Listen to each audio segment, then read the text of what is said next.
خب دوستان عزیز، در واقع من میخوام این میل مژگیر رو عوض بکنم. بعدش معمولا این میل مژگیرها یکم اذیت میکنن، چون سریع زنگ میزنه، میپوسه و یکم اذیت میکنه. حالا برای عوض کردنشون معمولا 2-3 تا راه هستش که باید اونا رو انجام داد. بریم تا بهتون نشون بدم. خب برای عوض کردنش اگر بتونید که با انبوه قفلی در واقع پشت میل مژگیر رو بگیرید، خب میتونید خب قاعدتا مهره رو باز بکنید. بعضی وقتا هستش که این قسمت میبینید اینقدر زنگ زده یا رسوب گرفته که هر کار میکنید باز نمیشه. خب میتونید با یه مشعل اینو در واقع مهره رو گرم بکنید و در واقع باز بکنید. مرحله آخرش اگر نشد دیگه مجبوریم که ببریمش. واسه بریدنش هم کار خاصی نداره، ولی اگه اون 2 مرحله رو اول بری خیلی به نفعته. خب یه مرحله دیگه هم داره، در واقع این داخلش اگه دقت بکنید داخلشو میشه با آچار ال گرفت، ولی میگم اینم زیاد باز دووم نمیاره، معمولا رد میکنه و بهتره که مثل من همینجوری انبوه قفلی رو ببندی، یه ضرب بازش بکنی. چرا؟ چون میخواد عوض بشه. اگه میخواد عوض بشه، اگه میخوای دوباره قراره همون قبلی خودش ببندی، هیچ وقت انبوه قفلی نبند، از این داخل ببند، چون از این داخل ببندی میتونی سالم درش بیاری. خب حالا ما این بوکس 17 کمر شکن رو در واقع میزنیم داخلش و من الان با یه دونه گان برقی، بذار من این گان برقی رو کجا گذاشتم. خب با یه دونه گان برقی ما اینو شروع میکنیم به باز کردن. چون من یه دستی دارم فیلم میگیرم، با اون دست معمولا یکم سخته. خب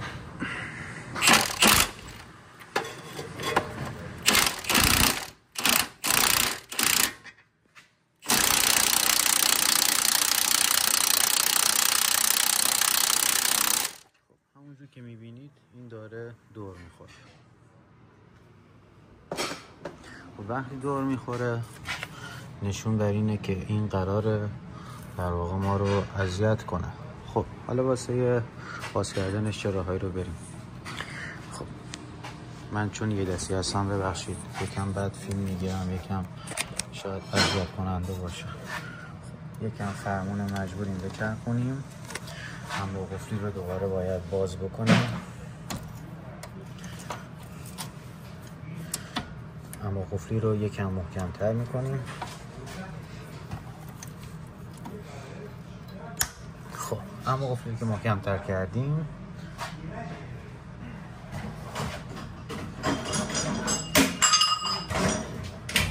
الان من با مشعل میخوام داخلش رو گرم بکنم.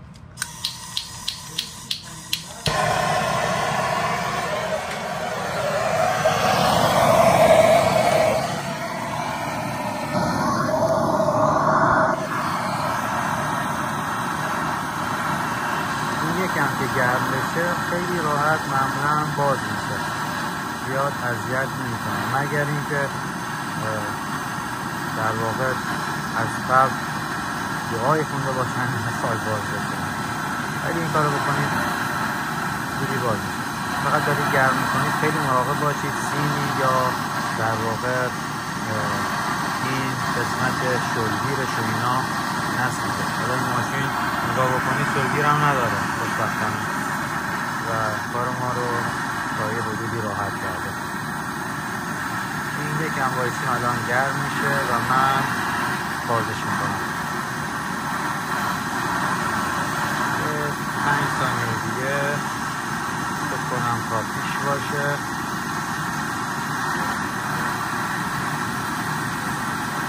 خب اون حدی که میخواستم گرمش کردم و الان دوباره با گان برقی نگاه بکنید داره باز میشه.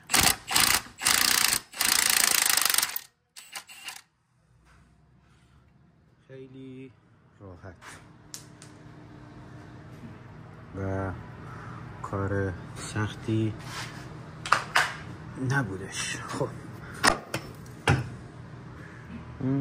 داره تاپ بازی میکنه.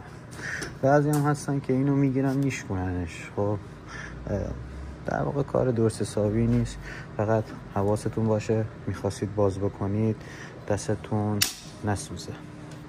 خب برای اینم به همین صورت باید همین کار رو کرد. دوباره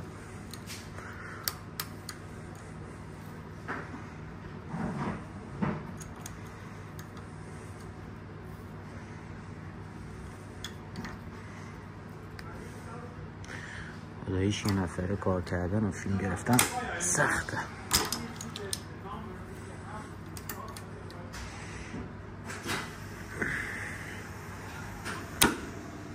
اوکی. یه بار همینجوری اینو امتحانی میزنیم، اگر شد خب مجبوریم که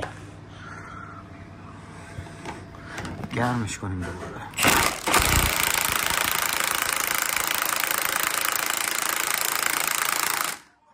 نمیشه و مجبوریم اینم در واقع گرمش کنیم یا یه بار دیگه کم دیگه محکمترش میکنم شاید بشه.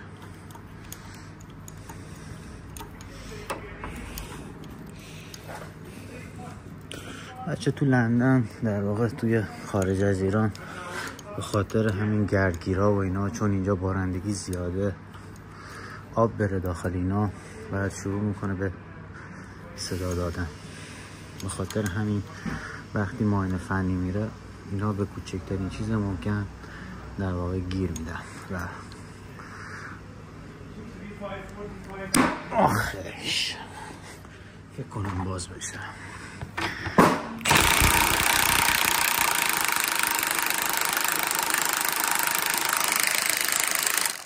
هرچی میزنم باز نمیشه، پس اینم مجبورم گرمش بکنم دوباره.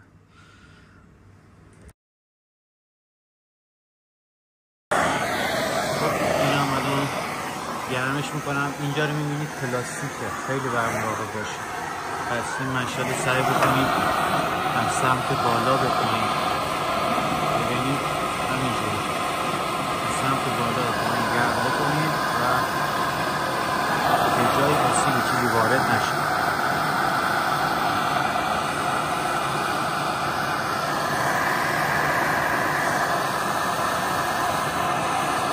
یه دقیقه گرمش بکنی کافیه. فقط اون واشر پلاستیکیش بسوزه کلی کار رو میندازه جلو.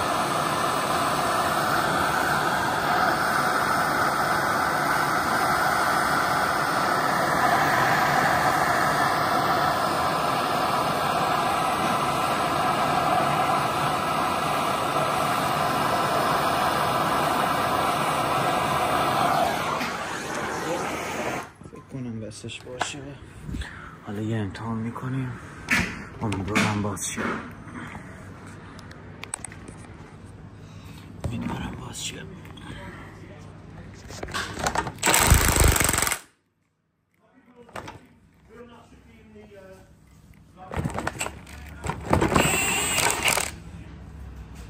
خب اینم باز شد و اینم در واقع میله مجری یا همون ترک رود. خب ببینیم چرا دیگه چرا نداره دیگه. ببین داغون شده. بهتره یعنی عوض بشه. این صدا نمیداد، فقط به خاطر این گوشاش داره عوض میشه. سابسکرایب کنید و ممنون برای تماشا. اوکی دوستان، الان من این دراپلینک یا همون میل مژگی رو آوردم و میخوام نصبش بکنم. خب کار خاصی نداره. خب فقط اول اینا رو میزنیم اینجا، این یکی رو میزنیم اینجا از این پایین.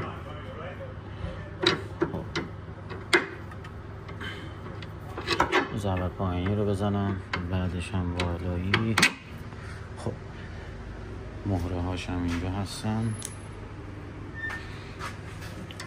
یه مهره پایین.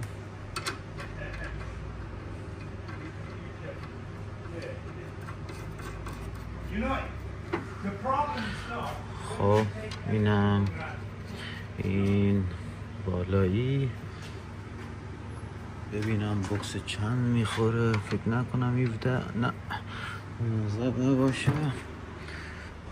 19 از اینجا میارم. بله بوکس 19.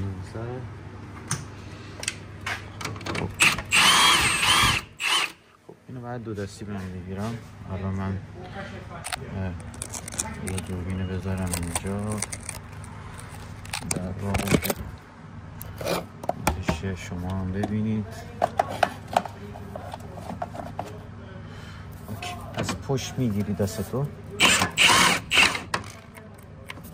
خب این به این دلیل اینجور میشه چون این واشر آبیه رو اگه دقت بکنید، خب این واشر آبیه در واقع باعث میشه که از داخل بچرخه و یکم کارمون واقع نه اینکه زیاد ولی یکم سخت بشه. خب ببینید این پشتش یه واشر داره.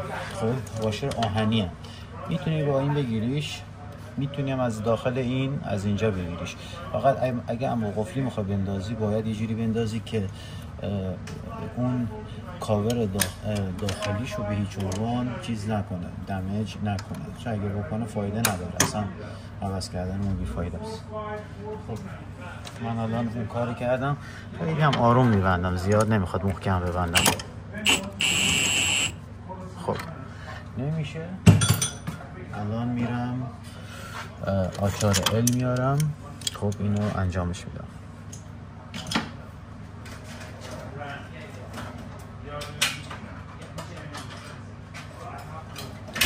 خب آچار ال هم آوردم. میبینم شماره چند میخوره. اوکی شماره 5 خورد. الان با آچار 19 شروع میکنم به صفر کردنش. میبینید میگم فقط یکم تایممون بیشتر میشه وگرنه کار سختی اصلا نیست.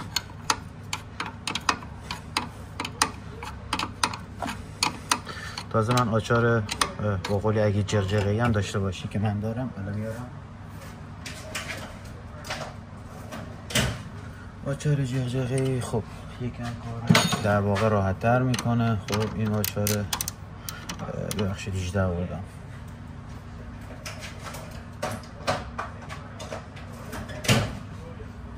یکم کار رو راحت تر میکنه اینجوری. جانم همونجا. خب اوکی اینو باید ببینید کار رو خیلی راحت میکنه اینجا.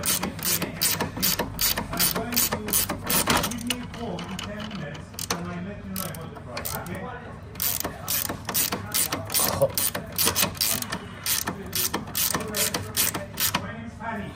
فقط اینا رو بچه زیاد صفر نکنید تو رو خدا. یکم صفر بشه کافیشه. اوکی الان این در واقع تموم شدش و نگاه بکنید هیچ آسیبی هم به این کاورش که خیلی مهمه نیفتاده و کار پایینش تموم شده و در واقع اون پایینی هم به همین صورت هستش. خب الان من آچار رو میندازم داخلش و عروسک هم داره میره. خب و الان من اینو به این طریق سفتش میکنم چون بچه من چون یه دستی الان دارم کار میکنم یکم سخته. من سفتش میکنم برمیگردم. خب دوستان کار تموم شد. این سفت کردم و بالایی هم که سفت شد. کار تموم شد. چیز خاصی نبود. میگم اینو سرجم اگه بخوای بگو انجامش بدید هر طرفش تقریبا 20 دقیقه تا نیم ساعت کار داره. ممنون که تا الان در کنار من بودید. مرسی.